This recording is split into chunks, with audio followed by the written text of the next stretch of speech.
അപ്പോൾ പിന്നെ എന്തിനാണ് ഒരു അധ്യാപകന്റെ നേതൃത്വത്തിൽ ഇത്തരത്തിൽ ജാതി അധിക്ഷേപം? അപ്പൊ പിന്നെ അദ്ദേഹത്തിന്റെ മനോഭാവമാണ് പ്രശ്നം. താഴ്ന്ന ജാതിയിൽപ്പെട്ടവരോട് ക്രൂരമായി പെരുമാറുക എന്ന സവർണ മനസ്സാണ് അദ്ദേഹത്തെ ഭരിച്ചിരിക്കുന്നത്. ഉത്തരേന്ത്യയിൽ നമുക്കത് പതിവാണ്. ദളിത് വേട്ടയും ജാതി വിവേചനവും ജാതി അധിക്ഷേപവും ഉത്തരേന്ത്യയിൽ പതിവായി നാം റിപ്പോർട്ടുകളിൽ നിന്ന് മനസ്സിലാക്കുന്ന കാര്യം കർണാടകയിലും എത്തിയിട്ടുണ്ട്.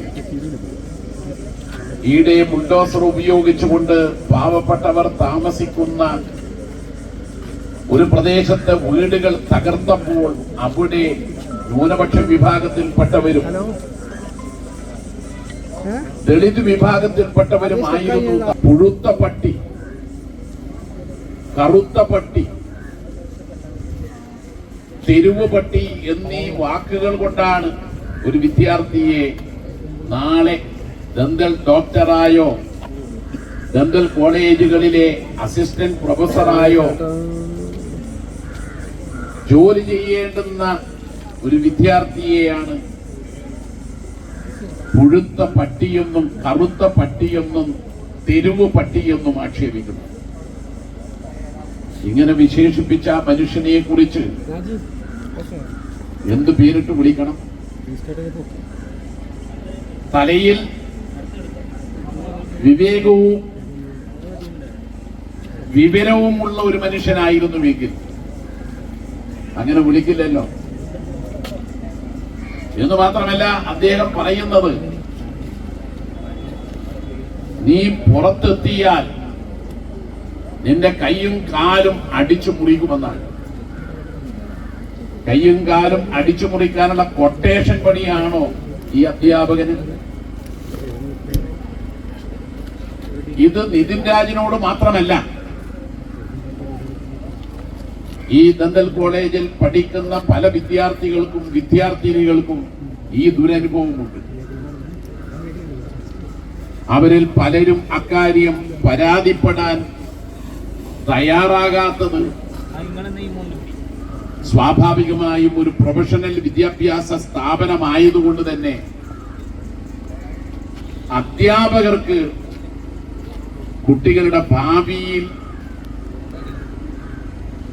മോശപ്പെട്ട റിമാർക്സ് എഴുതാനും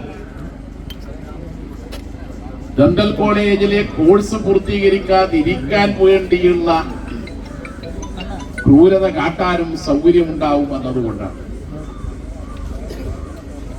എനിക്ക് എന്റെ വാക്കുകൾ കേൾക്കുന്ന ദന്തൽ കോളേജ് വിദ്യാർത്ഥികൾ ഉണ്ടെങ്കിൽ ഈ മെഡിക്കൽ കോളേജ് ക്യാമ്പസിലെ ഇതര കോഴ്സുകളിൽ പഠിക്കുന്ന വിദ്യാർത്ഥികൾ ഉണ്ടെങ്കിൽ അവരോട് ഞാൻ അഭ്യർത്ഥിക്കുന്നു, നിതിൻ രാജിന്റെ അനുഭവം മറ്റാർക്കും ഉണ്ടാകാതിരിക്കണമെങ്കിൽ ഇവിടെ നടന്ന സംഭവങ്ങൾ നിങ്ങൾ തുറന്നു പറയണം, പരാതിപ്പെടണം. പോലീസിനും മറ്റധികൃതർക്കും നിങ്ങൾ പരാതി നൽകണം. അങ്ങനെ പരാതി നൽകാനുള്ള ധൈര്യം അവർക്കുണ്ടാക്കി കൊടുക്കാൻ വേണ്ടി ഈ കോളേജ് യൂണിയന്റെ ഭാരവാഹികൾ സന്നദ്ധമാകണം. നാം അതിന് തയ്യാറാകാതിരുന്നാൽ നിതിൻ രാജ്മാർ ഭാവിയിലും സൃഷ്ടിക്കപ്പെടും. ഒരു നിതിൻ രാജിനും ഭാവിയിൽ ഇത്തരം ഒരു അനുഭവം ഉണ്ടാകാൻ പാടില്ല. അധ്യാപകരിൽ നിന്ന് പീഡനം ഏറ്റുവാങ്ങാൻ പാടില്ല. ഒരു പെൺകുട്ടിയോട് പറയാണ്, ആ പെൺകുട്ടി വിവാഹിത ആയതുകൊണ്ട് അതുകൂടി കണക്കിലെടുത്തുകൊണ്ട് ഈ വിവരം കെട്ടവൻ പറയുകയാണ്, എടി നിന്നെ എങ്ങനെയാണ് നിന്റെ ഭർത്താവ് വിവാഹം കഴിച്ചത്? മറ്റൊരു പെൺകുട്ടിയെ കണ്ടപ്പോൾ ഈ മനുഷ്യൻ പറയുകയാണ്, നിന്നെ കാണുമ്പോൾ ട്രാൻസ്ജെൻഡർ പോലെ ആണല്ലോ. അതിന് മറുപടി പറയേണ്ടത് സ്വന്തം വീട്ടിൽ പോയി പറയണമെന്നാണ്. ഇദ്ദേഹത്തിന്റെ വീട്ടിൽ ഭാര്യയും മക്കളും ഉണ്ടാവുമല്ലോ, സ്ത്രീകൾ ആ വീട്ടിലും ഉണ്ടാകുമല്ലോ. സ്ത്രീകളോട് ഇങ്ങനെയാണോ പെരുമാറേണ്ടത്? ഇങ്ങനെയാണോ വിശേഷിപ്പിക്കേണ്ടത്? കുട്ടികളെ പട്ടി എന്ന് വിശേഷിപ്പിച്ചു തുടങ്ങി. പെൺകുട്ടികളെ കാണുമ്പോൾ പ്രത്യേകതരം ഞരമ്പ് രോഗമുണ്ടാകുന്ന ഒരു അധ്യാപകനായി ഈ മനുഷ്യൻ ഇനി ഇവിടെ ഉണ്ടായിക്കൂടാ. മാനേജ്മെന്റ് ഇപ്പോൾ സസ്പെൻഡ് ചെയ്തിട്ടുണ്ട്.